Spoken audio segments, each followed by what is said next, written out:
Karibu katika episode ya 7 recap yetu. Kama bado hujatazama sehemu ya 6, basi hakikisha unagusa ile pop up kinachokeza juu kabisa upande wa kulia mwa screen mwako ili tuweze kwenda pamoja. Lakini kama bado hujagusa alama ya kusubscribe, fanya hivyo ili tuweze kwenda sawa. Bidada alijibiwa na yule mhudumu wa baa kwamba hakuna mapenzi ambayo yanaruhusiwa kati ya binadamu na shetani, na kama ikitokea basi kunakuwa na matatizo makubwa. Bidada alijisikia vibaya sana baada ya kuyasikia yale maneno. Moja kwa moja tunaonyesha huko upande wa pili, kuna mtoto mmoja hivi alikuwa akicheza katika maeneo fulani vya bembea, lakini ghafla akaweza kuona kuna biskuti imeanguka chini, akawa anaifuata. Na kadi anapozidi kuvifuata vitu vitamu ndivyo ambavyo vikazidi kumsogeza katika eneo baya zaidi. Mwisho wa siku nafsi yake ikachukuliwa na kuwekwa katika kitabu. Na huyu mwanamke aliyechukua nafsi ya huyu mtoto, kumbe ana draw nyingi sana za makabati ambazo ndani yake kuna vitabu, na kila kitabu ndani yake kina nafsi za watoto. Na ghafla huyu mwanamke akashtuka kwamba nafsi ya yule mtoto mdogo ambaye ni wa kike alitoka kumchukua siku za hivi karibuni inaonekana kuwa imeweza kutoroka. Na kumbe kale katoto kalikuwa kamemisi kaka yake, kwa katoroka hapo na kuelekea kwenda kumsalimia. Lakini pia baada ya kutoka pale kale katoto kakaelekea katika duka la mwamba anayefahamika kama General Dong. Kalipofika hapa kwa bahati mbaya kakaweza kutoweka. Lakini hii taarifa General Dong akampasha mwamba Sanodong na kumwambia kwamba nahisi kama kuna watoto wengi sana wameweza kuchukuliwa. Hebu tuelekee sehemu kwenda kutafuta nafsi zao. Na baadaye wakaenda kuifuma ile nafsi ya yule mtoto wa kike ambaye inazunguka mitaani. Lakini wakati huu yule mwanamke alikuwa anamvizia yule mtoto wa kiume ambaye amebakia kule nyumbani. Yule mwanamke akafungua kitabu kinachoonesha stori ya mtu aliweza kuchoma nyumba, na mara alipoanza kukisoma tu yule mtoto wa kiume naye akawasha moto katika chumba chake. Lakini asante Mungu kwa wakati huo bidada Samini akatimba katika maeneo hayo na kuweza kumsaidia mtoto kwa kuzima moto. Kibidada alipoweza kugeuka akamshuhudia huyu mwanamke akiwa na tabasamu, kisha akasema kuwa mimi nawatengenezea watoto furaha, watoto ambao wanaishi maisha magumu waliozaliwa katikati ya moto na maji. Kisha anazichukua nafsi zao na kuwapeleka katika maeneo maalum ambapo wanaishi kwa amani sana huko na furaha daima. Akaanza kumkumbusha bidada juu ya maisha yake ya zamani, akimwambia kuwa umeishi maisha ya mateso sana, maisha ya kutengwa, maisha ya kudharaulika, lakini kama ungepata bahati ya kuingia katika kitabu basi ungeishi maisha mazuri. Bidada akajikuta ameshawishika na mara ghafla tu akaweza kuingizwa ndani ya kitabu. Na mara tu baada ya bidada kuweza kunaswa katika kile kitabu ikatokea ishara fulani kwa mwamba Wicho na mwamba Sanogong, ambao wakaanza kuhisi kwamba bidada huenda amepotea katika ulimwengu. Ikabidi Wicho kuweza kukimbia kuelekea huko ambako bidada anahisi kwamba ameweza kuchukuliwa, lakini waliweza kumkuta bidada akiwa amelala chini. Na kumbe yule mwanamke alikuwa amechukua ile hali ya bidada kuweza kuindwa na mizimu. Kwa kuanzia sasa hivi bidada atakuwa anaishi maisha ya kawaida, atakuwa hawindwi kabisa na hao mizimu. Lakini wakati wanamhudumia huyu bidada wakaja kushtuka kwamba yule bidada Sara ambaye mwili wake unazidi kuharibikaga kila wakati ni kama ameweza kupotea na yeye. Ikabidi kwa haraka sana kwenda kumtafuta, lakini wakuja kumkuta sehemu fulani hivi akiwa amegamia katika gari na mwili wake tayari unaanza kuharibika. Na huku upande wa pili mwamba Sanogong akawa anaelekea kwa yule mwanamke ambaye anahifadhi nafsi za watoto katika vitabu. Na huyu mwanamke akamwambia mwamba Sanogong kwamba kuanzia sasa hivi wewe ni future yule bidada ambaye anafahamika kama Samini, kwa sababu inaonekana kuna kitu ambacho amekuvisha katika mwili wako kinasababisha yeye aweze kucontrol wewe. Lakini huku upande wa pili wakina Wicho nao wanaendelea kufanya discussion yao wakisema kuwa sasa hivi bidada Samini damu yake haiwezi kampatia mwamba nguvu kabisa. Je, jamaa ataendelea kumpenda bidada au ndo atamwacha? Na huku bidada anaonekanika akiwa anamuita mwamba Sanogong, lakini mwamba hawezi kuja kwa sasa hivi kwa sababu bidada wa zamani sio wa sasa. Akajikuta mpaka anapata huzuni na akaendelea kumuita tu mwamba licha ya kwamba mwamba hawezi kumsikia kwa sasa hivi. Bidada Samini baada ya kugundua kwamba jamaa hawezi kabisa kwenda, ikabidi kuelekea moja kwa moja katika nyumba ya mwamba Wicho. Mwamba Sanodong akasema kwamba sasa hivi mashetani watakuwa wakuindi tena, kwa hiyo hata mimi sina sababu ya kuendelea kukulinda na sina sababu ya kuendelea kuwa jirani na wewe. Lakini bidada Samini akasema ina maana kwamba ulikuwa haunipendi kabisa wewe, nimekuja kugundua siku ya leo. Bidada akaondoka huku akiwa analia. Mwamba kabaki tu ameduaa wakati huo. Hasa upande wa pili mwamba Wicho amemtembelea yule mwanamke anayehifadhi nafsi za watoto katika vitabu. Akawa anamwambia kwamba hivi nini ambacho kinaendelea? Lakini huyu mwanamke akasema kuwa mimi sasa hivi ndio naimiliki ile damu ambayo inawindwa na watu wote ili waweze kupata nguvu, lakini bidada ndio mmiliki wa hii nguvu, ila mimi sasa hivi ndio na mamlaka ya kuweza kutoa chochote kile. Mwamba Wicho alipoyasikia haya akajikuta tu anastaajabu, hakuamini kabisa. Lakini huku hali ya bidada inazidi kuwa mbaya sana. Bidada Sara, kumbuka kwamba huyu si binadamu wa kawaida, ni mtu ambaye ameweza kufa na mwili wake unaharibika nyakati yoyote ile. Kama wakileta masiala basi bidada atabadilika na kuwa shetani. Basi mwamba PK alikuwa amejisikia vibaya sana kuyasikia hayo maneno, akasema kwamba nitatafuta kila namna ya kuweza kumsaidia huyu bidada Sara. Bidada Samini haamini kabisa kwamba uwezo wake umeweza kupotea. Siku ya leo alimuita mfanyakazi wake na kumwambia kwamba naomba twende katika nyumba ambayo inaaminika ina mizimu, alafu twende na mwambuli wangu. Bidada akawa ameingia huko ndani, lakini akashangaa kuona kwamba haoni kitu chochote kile wala kawa haoni mizimu hapa ndani. Akaanza kuhisi kwamba hii nyumba haina mizimu. Kumbe huko ndani kuna mizimu mitatu, lakini bidada hawezi kuiona kwa sasa hivi, ila hii mizimu ilikuwa kimuona bidada. Kesho yake mwamba Sanogong akaamua kuanza kuondoka katika mji. Lakini wakati huo anaondoka akabidi kwenda kumwaga bidada Samini, lakini kabla tu hajatoka akaweza kumuona Mwamba Jonathan, yule director ambaye yuko jirani sana na bidada Samini. Mwamba alitamani hata abakie, lakini haiwezekani kabisa. Mwisho siku akawa ameuacha mdoli na kusema kwamba hebu niangalizie Samini wangu kwa sababu nahisi atakwenda kuchukuliwa. Bidada Samini akamfuata Mwamba alipokuwa anaondoka, lakini wakajikuta tu wanaishia katika ugomvi. Yaani penzi lao hawa watu linajengwa na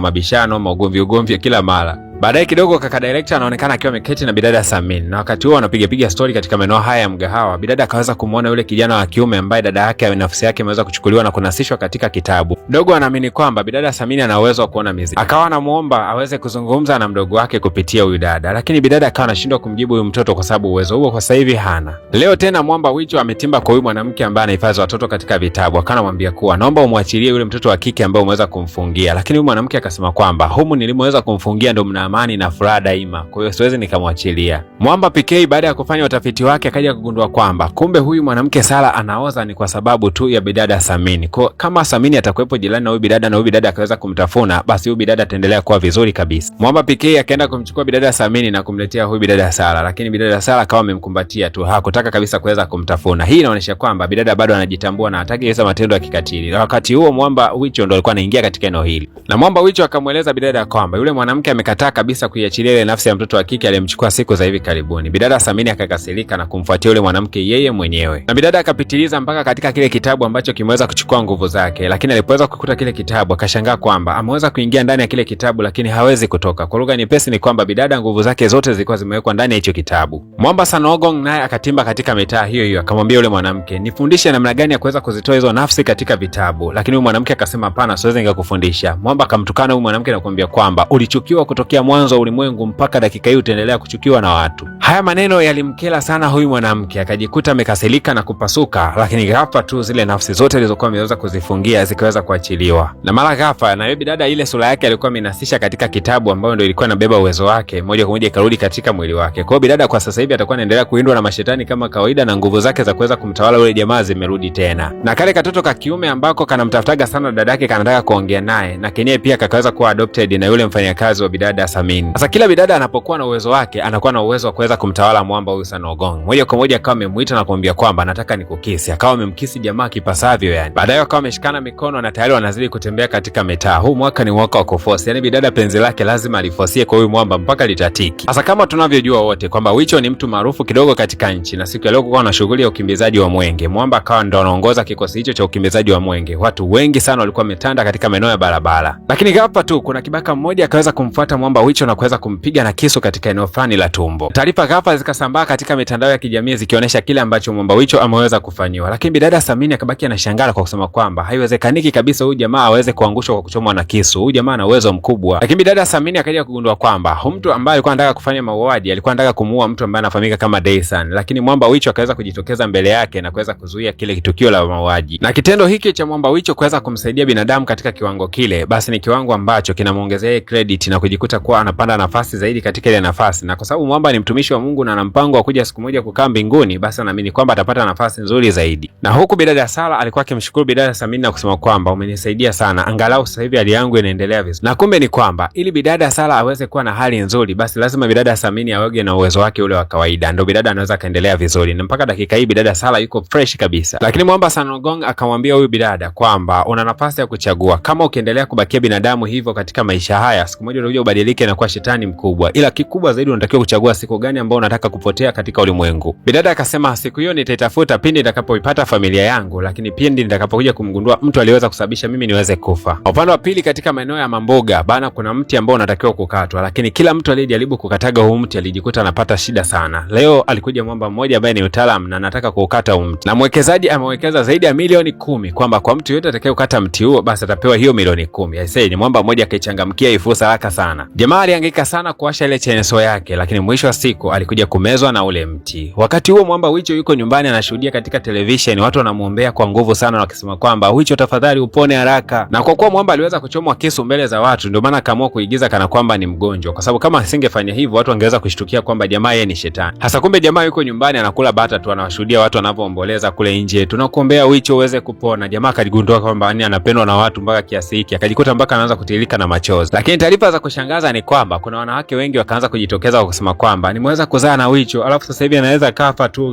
watoto wangu wakakosa ulisi. Mwamba kabaki anashangaa, mimi nimeweza kuzaa na nani? Mimi nimeweza kuzaa na nani? Na magazeti mengine ya udaku yakasema kwamba Wicho anatembea na bidada Samia. Yani Mwamba Wicho haamini haya yote ambayo anayaona. Yani kuna stori nyingi mpaka yeye mwenyewe haamini. Wakina dada wajawazito kila siku wanajitambulisha na kusema kwamba wana ujauzito wa Wicho, wana ujauzito wa Wicho. Mwamba haelewi kabisa haya mambo yanaendaje hivi. Na huko hospitalini bana, mambo kama kawaida. Kila siku hapa watu wanakwenda kumtembelea Mwamba Wicho, wanamwekea maua. Lakini kumbe Mwamba Wicho ametengeneza ligogo tu ndio liko pale hospitalini. Ila watu wanajua ndio yeye. Kumbe Mwamba yuko nyumbani na anakula bata kama kawaida. Hasa yule mzee alikuwa anakula dili la kuweza kukata mti na akamezwa na ule mti. Nafsi yake ikawa imekuja katika haya maeneo ya hospitalini. Na inakuja kumtafuta mwamba mmoja anayefahamika kama Daysan, yule ambaye aliweza kusaidiwa na Mwamba Wicho asiweze kuuliwa. Na swali ni moja, huyu Daysan kwa nini anawindwa sana na hawa mizimu? Na kwa nini ule mzimu ameweza kutokea kule katika mti? Lakini bado tu anamtaka huyu Daysan. Tukutane katika episode ya 8 ya recap yetu. Kama umeipenda tamthilia hii, hakikisha kwamba unagusa alama ya kusubscribe, lakini pia usisahau kugusa alama ya kengele kila mara unapokuwa umeiona tamthilia hii ili kipande cha mbele kiweze kutoka kwa haraka zaidi.